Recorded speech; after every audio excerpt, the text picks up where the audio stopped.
हम चलेंगे प्रफुल्ल बेलोरा जी से मिलने स्टेडियम के अंदर जा रहा हूँ मैं और वहाँ पर प्रफुल्ल बेलोरा जी का सेशन है। तो दमदार सेशन रहा और कैसा रहा आपको मुझे जरूर बताना कमेंट में।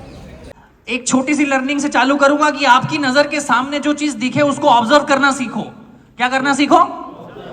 वो नहीं आता है स्पंज पानी को सोख लेता है, तेल को सोख लेता है, ऐसा आपका दिमाग हो जाना चाहिए, आपकी आंखें ऐसी हो जानी चाहिए, वो हर चीज को नोटिस करे। मैं यहीं से आपको कुछ नोटिस करने की, मैं यहाँ पे ज्ञान देने कम आया हूं, मैं आपको सिखाने आया हूं। एक एंटरप्रेन्योर वही होता है जो 24/7 365 डेज सीखता रहे। एंटरप्रेन्योर की डेफिनेशन क्या है? एंटरप्रेन्योरशिप की डेफिनेशन नहीं कि 10,000 करोड़ का टर्नओवर। एंटरप्रेन्योरशिप की डेफिनेशन ये नहीं कि सेल्फी कितने लोग ले रहे हैं। एंटरप्रेन्योरशिप की डेफिनेशन ये नहीं कि वाहवाही कर रहे हैं लोग। एंटरप्रेन्योरशिप की डेफिनेशन है कि पहले खुद का जुगाड़ कर लो, फिर आस पड़ोस का करो, फिर समाज का करो, फिर प्रदेश का करो और फिर देश का करो। करेक्ट? एंटरप्रेन्योरशिप ये है। घर बेच के तीरथ नहीं होता है। खुद कुछ करोगे नहीं, ज्ञान दोगे तो उससे कुछ होने जाना नहीं है। तो मैं बताता हूं, अब यहां पे आपको क्या नोटिस आ रहा है? अच्छा, मेरी दुकान लगेगी तो मुझे बोल्ड में मेरी दुकान का नाम लगाना है। अगर मेरी दुकान चालू होगी तो मुझे येलो कलर यूज करना है। अगर मेरी दुकान हुई, कहीं पब्लिक स्पीकिंग करना है तो मुझे ये ड्रेस पहनना है। अरे प्रफुल्ल भाई ने ऐसे जूते पहने, आप समझ रहे हो? फिर आपको जो अच्छा लगे वो एक्सेप्ट करके अप्लाई कर देना। करेक्ट? तो ऑब्जर्वेशन आपको करना है। And entrepreneurship is nothing like, it's a 24/7 job and it's a marathon. Every day you meet people and you greet people. तो ऐसे ही मैंने भी अपनी जिंदगी चालू की, सीखता रहा, बताता रहा। पिताजी के साथ बैठता था, पिताजी के दोस्त आते थे, वो बड़ी बड़ी बातें करते थे, मेरे बिजनेस में ये हो गया, मेरे घर में ये हो गया, मेरी इतनी कुंटल सोयाबीन पकी, इतने गेहूं पके। तो मैं उन कॉन्वर्सेशन का हिस्सा बनने लगा। तो मेरी उम्र के जो लोग बातें करते थे कि वो पिक्चर देखने चले, वो वहां चले, वो सारी चीजें खत्म हुई। तो धीरे धीरे सुपड़ा लग गया। तो अच्छी अच्छी चीजें मेरे पास आ गई, कंकड़ और जो भी बेकार की चीजें थी वो नीचे चले गई। अगर आपने डेली बेसिस पे अपने मित्रों को बदल दिया, अपने विचारों को बदल दिया, अपनी बातों के टॉपिक्स को बदल दिया, तो आपकी जिंदगी की तरक्की का सिक्का वहां से चालू हो जाता है। तो ये धीरे धीरे चालू करने किया। वहीं एजुकेशन ले ली, 11th-12th में कॉमर्स किया, बैचलर ऑफ कॉमर्स पढ़ा, साथ में सीएफए पढ़ना चालू किया, लेवल 1 भी क्लियर किया। फिर बीकॉम के सेकंड ईयर के बाद घबराहट चालू हो गई। बहुत सारे लोग स्टूडेंट होंगे ना यहाँ पे, कितने लोग स्टूडेंट है? हाथ खड़े करो तो जरा। बहुत सारे लोग हैं यार। तो इनको BCom first year second year तक समझ नहीं आती, पर थर्ड ईयर सेकंड ईयर में पता चलता है जिंदगी में कुछ करना पड़ेगा। पिताजी से कब तक पैसे मांगे? होता है कि नहीं होता है? डर लगता है ना, घबराहट होती है ना कि पापा से अब अगली बार पैसा किस चीज के लिए मांगेंगे? जूतों के लिए मांग लिया, जीन्स के लिए मांग लिया, टी शर्ट के लिए मांग लिया, पार्टी के लिए मांग लिया, पर आगे क्या? काम तो करना पड़ेगा। तो वही बीकॉम के सेकंड ईयर में घबराहट चालू हो गई कि आगे क्या। तो भाई मास्टर डिग्री एक ऐसी डिग्री है जो आपकी जिंदगी के, मतलब मेजरली इंडियंस की 80-85%, 90% लोगों की आखिरी डिग्री होती है और उसी के भरोसे उनका जिंदगी टिका होता है। करेक्ट? कि एमबीए कर लूंगा तो नौकरी मिल जाएगी, लग जाएगी, एमबीए कर लूंगा तो ये हो जाएगा। पर होता नहीं है, ये हमको पता है। होता है क्या? होता है क्या? नहीं होता है ना। तो ये रियलाइजेशन कब हुआ? जब उम्र से ज्यादा उम्र के लोगों से दोस्ती करी तो ये अंडरस्टैंडिंग जल्दी आ गई। तो मेरे को पता चल गया कि कुछ होगा नहीं, फिर भी कोशिश करी। कैट जीमेट की 2 साल प्रिपरेशन करी, 82-83 परसेंटाइल तक गए। पर भैया बड़े बड़े जो कॉलेज है उनमें तो 95 परसेंटाइल चाहिए, 98 परसेंटाइल चाहिए। तो क्या करे, बाकी जिसके नहीं आए मर जाए? ऐसा थोड़ी हो सकता। तो घूमना चालू कर दिया भारत। 19 साल की उम्र का था, ट्रकों में, बसों में हाथ देके भारत घूमना चालू कर दिया। बहुत अच्छा लगा घूमना, लोगों से मिलता था, क्या खाते हैं, क्या पीते हैं, आपका नाम क्या, आपके पिताजी क्या करते हैं, मामा जी क्या करते हैं, काय का धंधा है, व्यापार कैसे करते हैं, ऐसे सवाल पूछने लग गए। तो क्या दूसरी सीख है यहाँ पे? कि सवाल पूछना चालू करो। आज के बच्चों को देखता हूं, रिश्तेदार आते तो भाग जाता है घर में से। कोई मिलने आता है तो अरे क्या करूंगा इससे बात करके, मेरा क्या फायदा? अगर हर चीज में फायदा देखने लग गए मतलब आपका विनाश चालू हो गया है। हर चीज में फायदा अगर देखने लग गए हो कि इससे मिलके क्या मिलेगा, ये मेरे को कोई पैसे थोड़ी दे रहा है, ये मेरे फॉलोअर थोड़ी बढ़ा रहा है, ये मेरी जिंदगी में कुछ कर थोड़ी रहा है, मेरे को क्या फायदा, मेरे को क्या फायदा, मेरे को क्या फायदा के चक्कर में सबसे बड़ा नुकसान हो रहा है जिंदगी में। ये फिल्ट्रेशन का बात है कि अब ज्यादा से ज्यादा लोगों को मिलते और फिर तब अच्छा इससे अगली बार नहीं मिलो, पहली बार तो मिलो, तब तो पता चलेगा।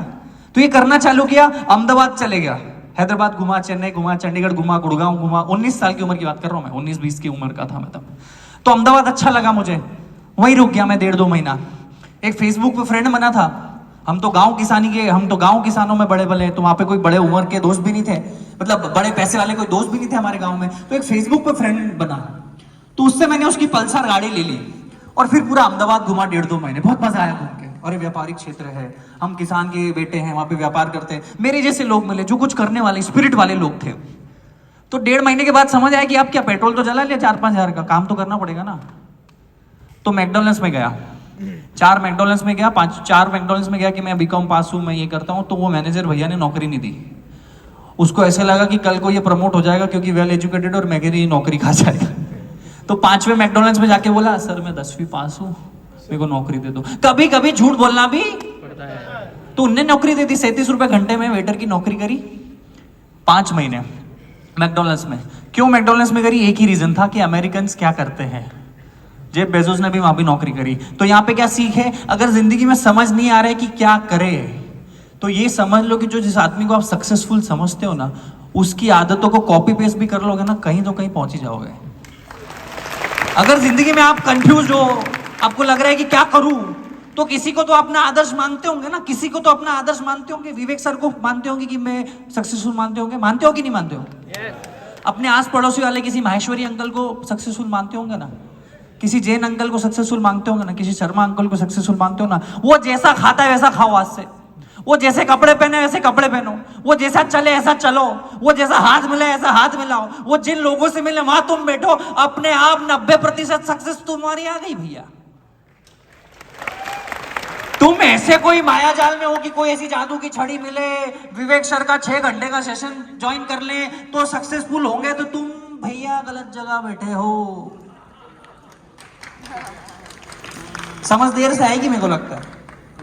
जिंदगी में कॉपी पेस्ट करना भी चालू करोगे कोई बुरी बात नहीं है।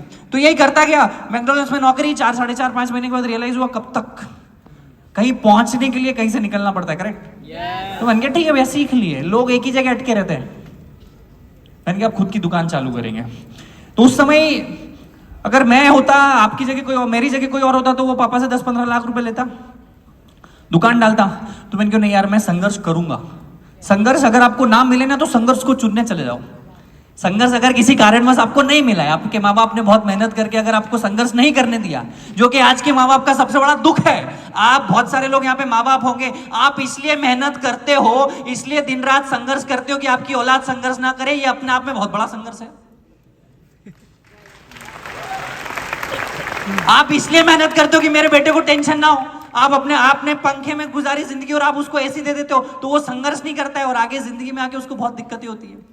तो ये रियलाइजेशन मुझे हो गया। मैंने कहा मैं संघर्ष आया नहीं मुझे मजबूरी में, मैंने संघर्ष चुना है कि मैं ठेला डालूंगा। क्योंकि मैं हमेशा बोलता हूं dream big, dream start small, act now. बहुत बड़ा सोचो। सोचो हाथी खाना है, सोचो हाथी खाना है, बोलो हाथी खाना है, हाथी खाएंगे, हाथी आप कैसे खाएंगे? 1000 टुकड़ों में पहले काटेंगे उसको, फाड़ फाड़ फाड़ फाड़ फाड़ फाड़ फाड़ फाड़ फाड़, एक एक टुकड़ा रोज खाएंगे। जल्दी किसको है? जल्दी है क्या? हाथी भी खाना है और जल्दी भी खाना है, ये दोनों एक साथ नहीं चलेगा। तो सोचा ड्रीम बिग स्टार्ट स्मॉल, एक ना ठेला चालू कर दिया। खुद ने चाय का ठेला चलाया, खुद ने चाय बेची, खुद ने बर्तन मांजे, सब कुछ खुद किया, संघर्ष किया और 2 साल चाय बनाई। क्योंकि वहां से बहुत सारा सीखने को मिलता है। 8000 रुपए से चालू किया था। क्यों चालू किया था? कि अगर 1-2 बार पहली बार में 10-15 लाख रुपए लगा दोगे ना, कल को नुकसान हुआ ना, तो जिंदगी में कभी व्यापारी नहीं बन पाओगे। सारे दुख झेल जाओगे और वो पैसे का जो दुख है ना, वो आदमी को कुछ सोचने समझने के लायक ही नहीं छोड़ता है। तो 8000 से चालू किया, तो एक तो पॉसिबिलिटी थी कि सब कुछ लूट जाएगा पर पैसे तो नहीं लूटेंगे, और अगली बार पापा से मांगेंगे एक और 8000 रुपए की किस्त मांग लेंगे, क्या जा रहा है। और अगली बार 10 लाख मांगते तो पापा नहीं मारते, घर से भगा देते। होता है ना बहुत सी बार।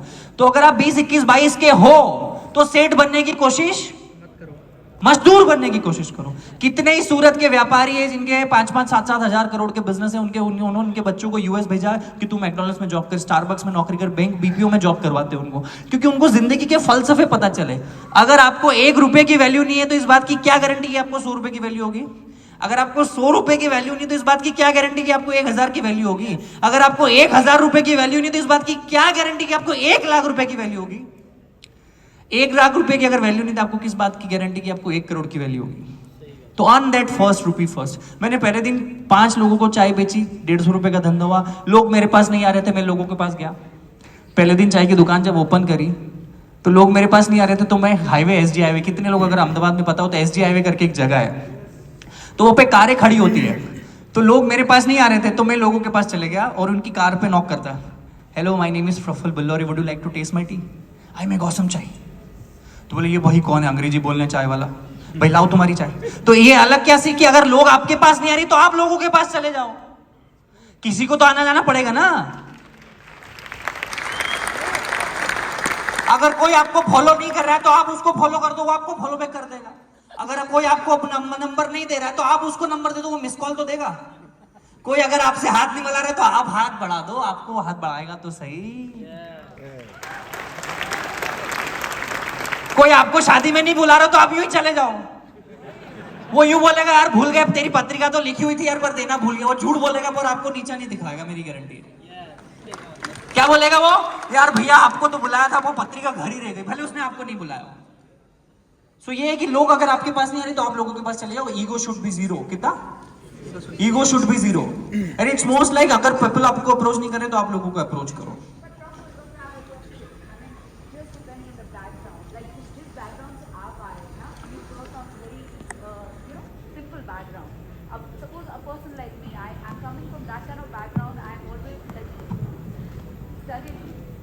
वो मैं वही बोल रहा हूं ना कि हम लोग बैकग्राउंड से फर्क नहीं पड़ता है। कर्मण्येवाधिकारस्ते मा फले सुखदाचन। आज अगर दुनिया के सबसे अमीर आदमी जेफ बेजोस है, उनको तो काम करने की कोई जरूरत नहीं है। उनके आने वाली 10 जनरेशन में कोई पैसा मिलेगा, फिर भी वो काम कर रहे हैं। आपका बैकग्राउंड क्या है, आपकी जात क्या है, आपकी बिरादरी क्या है, आपकी एज क्या है, आपका जेंडर क्या है, आप अच्छे दिखते हो, मैं वही बोल रहा हूं। ये आपको फिगर आउट करना पड़े। मैंने चाय बेची, आप हेलीकॉप्टर बेचो, क्या फर्क पड़ता है। आपका बैकग्राउंड अगर स्ट्रांग है तो आप कुछ और बेचो ना।